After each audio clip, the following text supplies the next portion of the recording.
तमिळनाडूमध्ये द्रविडी राजकारणाच्या जोरावर आपला राजकीय आलेख वाढवला ते प्रमुख दोन पक्ष डीएमके आणि एआयएडीएमके. पण थलपती फॅक्टरने तामिळनाडूच्या विधानसभेचा चेहरा बदलला. विजयकडे बहुमत सिद्ध करता येईल इतकं बहुमत नव्हतं. त्यामुळे राज्यपालांनी टीव्ही केला बहुमताचा आकडा पार करतील इतके आमदार असल्याचा कागदोपत्री पुरावा मागितला होता. विजय इकडे आमदारांचं संख्याबळ जमावत होते, तर दुसरीकडे कट्टर विरोधक असलेल्या डीएमके आणि एआयडीएमकेच्या एकत्रीकरणाच्या चर्चा सुरू झाल्या होत्या. पण टीव्ही केला बहुमत गाठता आलं आणि परिणामी दोन्ही पक्षांच्या अपेक्षांवर पाणी पडलं. आता अपेक्षाभंग इतका जिव्हारी लागलाय की महाराष्ट्रात जशी शिवसेनेत फूट पडली तशी फूट एआयएडीएमके मध्ये पडण्याची शक्यता वर्तवली होती. त्यातच 12 मेला काही नेत्यांनी विजय यांच्या सरकारला पाठिंबा असल्याची भूमिका जाहीर केली. त्यामुळे एआयएडीएमके मधली फूट निश्चित मानली जाते. काय आहेत यामागची कारणं? कोण ठरतात एआयएडीएमकेचे एकनाथ शिंदे? विस्तारानं पाहू. नमस्कार, मी समीक्षा. तुम्ही पाहताय डिकोड मराठी. सगळ्यात आधी नेमकं काय घडलं ते पाहू.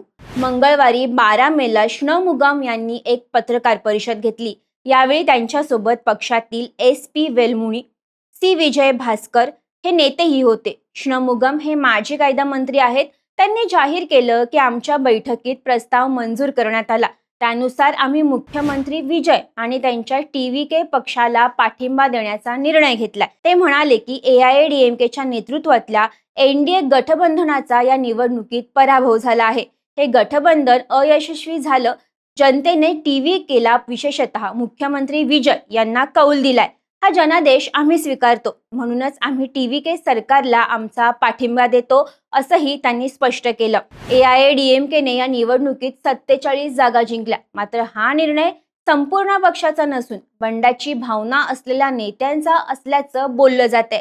पक्षातील अशा 30 पेक्षा जास्त आमदारांचा पाठिंबा षणमुगम यांच्या भूमिकेला आहे. त्यामुळे एआयएडीएमके मधली फूट म्हणून या भूमिकेकडे पाहिलं जाते. षणमुगम यांनी त्यांची भूमिका स्पष्ट करताना पक्षाचे जनरल सेक्रेटरी एडप्पाडी के पलानीस्वामी म्हणजेच EPS यांच्यावर काही गंभीर आरोपही केलेत. ते म्हणाले, आम्ही एआयएडीएमकेची स्थापना डीएमकेच्या विरोधात केली होती. 53 वर्षांपासून आमचं राजकारण डीएमकेच्या विरोधात राहिलंय. मात्र या निवडणुकीनंतर GPSांनी डीएमकेच्या पाठिंब्याने एआयएडीएमकेचं सरकार स्थापन केलं पाहिजे प्रस्ताव ठेवला. आपल्या पक्षातील बहुतेक सदस्यांनी तो नाकारला आणि त्याला विरोध केला. मात्र EPS त्यांच्या भूमिकेवर ठाम होते. त्यामुळे जर आम्ही डीएमके सोबत युती केली असती तर एआयएडीएमकेचं अस्तित्वच संपलं असतं. त्यामुळे आम्ही हा निर्णय घेतला, असं ते म्हणाले.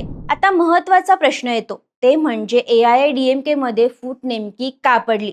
तर एआयएडीएमकेच्या ज्येष्ठ नेत्या जयललिता यांच्या निधनानंतर पक्षात अंतर्गत संघर्षाच्या चर्चा सुरू झाल्या.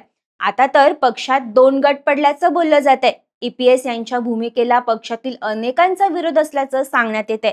पक्षातील नाराजी मिटवण्यासाठी GPS यांनी पक्षातील जिल्हा सचिवांच्या बैठका घेतल्या, पण त्यातही अर्ध्याहून जास्त पदाधिकाऱ्यांचं समर्थन वेणुगोपाल यांनाच असल्याचं लक्षात आलं.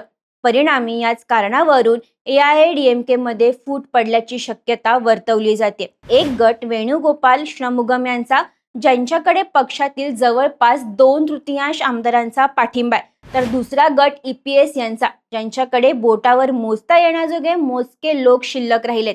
आता 2/3 एकदाच पुढे जाऊन पक्षावर दावा करण्यासाठीही उपयोगाचा ठरतो, हे महाराष्ट्राच्या राजकारणानं देशाला शिकवलंय. त्यामुळेच एआयएडीएमकेची अवस्था शिवसेनेसारखी होईल अशी तुलना केली जाते. या फुटीचं विश्लेषण केलं असता केवळ पक्षाची धोरण किंवा तत्व किंवा केवळ जातीय समीकरण हेच पक्षाच्या फुटीचं कारण असू शकत नाही, असं राजकीय तज्ज्ञ म्हणतात. मागच्या वेळी एआयएडीएमके विरोधी बाकावर होता, आता पुन्हा पराभव झाला. त्यामुळे सत्तेपासून फार काळ दूर राहिलं तर पक्षाच्या अस्तित्वाचा प्रश्न निर्माण होईल. शिवाय डीएमके आणि TVK मध्ये बरेच आमदार सुरक्षित भविष्य बघतायत, अशा प्रतिक्रियाही काही आमदारांकडून येत आहेत. या सगळ्यात आमदार फोडण्यासाठी आर्थिकदृष्ट्याही मोठे प्रयत्न केल्याचे आरोप आता होत आहेत. याला फुटीमागे राज्यातले लॉटरी किंग सॅटियांगो मार्टिन यांची पत्नी लीमा रोज यांचा हात असल्याचा काहींचा दावा आहे. विधानसभा निवडणुकीच्या आधीच त्यांनी एआयएडीएमके मध्ये प्रवेश केला होता. त्याही आमदार झाल्या. त्यांचे जावई आधाव अर्जुन हे मुख्यमंत्री विजय यांच्या मंत्रिमंडळातले मंत्री आणि जवळचे सहकारी. लीमा रोज यांच्याच मार्फत TVK आणि AIADMK मध्ये संवाद घडून आला. परिणामी सगळ्या वाटाघाटी सुरू झाल्या असं सांगण्यात येते. आता AIADMK मध्ये फूट पडली असली तरी याचा फायदा मात्र नक्कीच मुख्यमंत्री विजय सरकारला झालाय. TVK सरकारला या वाढीव समर्थनामुळे अजून स्थैर्य मिळालंय. आता जितके आमदार समर्थन देतील त्यानुसार AIADMK ला मंत्रीपद मिळतील, त्यामुळे त्यांचाही फायदा होईलच. पण आप, राष्ट्रवादी, शिवसेना, AIADMK एक एक करत प्रादेशिक पक्षात फूट पडून त्यांची ताकद कमी होते.